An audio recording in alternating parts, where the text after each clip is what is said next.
একদিন এক গ্রামে আব্দুল্লাহ নামের এক দরিদ্র ব্যক্তি বাস করতেন। তার সামান্য যা কিছু জমি ছিল তাতেই তিনি ফসল ফলাতেন এবং সেই দিয়েই তার সংসার চলত। একদিন আব্দুল্লাহ জমিতে কাজ করার সময় একটি পুরনো কূপ দেখতে পেলেন। কৌতূহলী হয়ে তিনি কূপের ভেতরে উকি দিলেন এবং দেখতে পেলেন কূপটি পানিতে পরিপূর্ণ।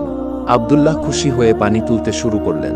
প্রথমবার যখন তিনি বালতি তুললেন তখন দেখলেন বালতিতে পানির সাথে কিছু চকচকে পাথরও উঠে এসেছে। পাথরগুলো দেখতে খুব সুন্দর ছিল।